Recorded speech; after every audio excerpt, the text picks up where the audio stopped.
je trouve que c'est un choix opportun pour trois raisons. La première raison, c'est que Romuald Wadayi s'est toujours affiché comme un personnage neutre qui ne s'est pas immiscé dans des affaires politiques. On l'a vu hors du jeu politique. Et donc, il est un personnage neutre qui peut, a priori, faire l'unanimité au sein des deux formations politiques.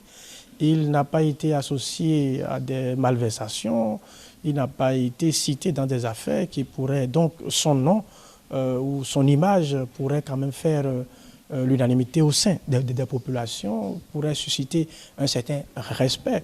Troisième raison, c'est quand même un technicien hors pair qui a été au cœur de toutes les réformes qui ont été initiées par le chef de l'État. Donc, il maîtrise bien les ambitions réelles du chef de l'État. Il peut assurer sans fioriture l'avenir de tout ce que le chef de l'État, Patrice Talon, a pu initier sous ces deux mandats. Donc je trouve que c'est un choix opportun, c'est un choix sage. Reste à savoir si les jours à venir vont confirmer ces appréhensions que nous avons de l'homme. Ouais, aujourd'hui, le président Patrice Talon, Romuald Wadayi, qui est resté de tout temps membre du gouvernement, je crois que ce n'est pas un homme providentiel, c'est un homme qui est resté aux affaires durant tout le mandat et qui a assumé, qui assume d'ailleurs, continue d'assumer donc la gestion, la gouvernance, les réformes en cours aux côtés du président Patrice Talon. Est un homme d'ailleurs qui a grandi dans la confiance auprès du chef de l'État parce que vous savez que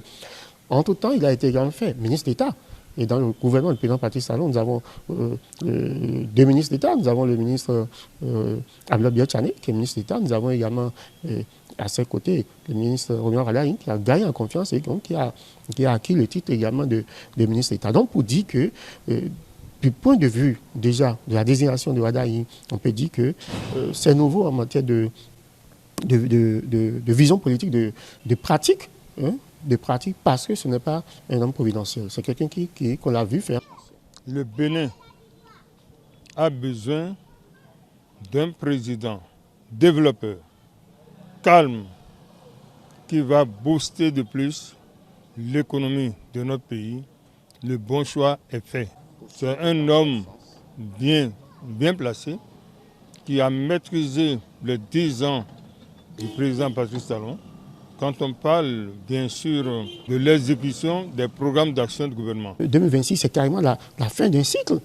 Si on peut le dire aussi, c'est carrément la fin d'un cycle, puisque à partir de 2026, nous allons commencer donc, une année électorale, qui est une première, pour certains diront des élections générales, une première, et puis 5 ans après, nous allons pouvoir renouveler. Donc, est-ce que Wadayi va pouvoir donc à la fois composer, j'ai envie de dire, avec la mouvance, qu'avec l'opposition? Est-ce qu'il va pouvoir rassembler, même si on ne peut pas faire l'unanimité, est-ce qu'il va pouvoir rassembler? Il ne s'est pas vraiment associé aux affaires politiques. Jusque-là, c'est un technicien, donc il a un déséquilibre. C'est un technicien, c'est un technocrate, mais il a un déséquilibre au niveau politique. Bon, puisqu'il est porté par les deux formations politiques les plus grandes, donc sur le terrain, il peut rééquilibrer. Maintenant, il faut pouvoir que son discours soit maintenant un discours politique. Il faut que sa prestance soit une prestance politique et donc il va falloir s'approprier de tout ça et c'est là le défi majeur de l'homme.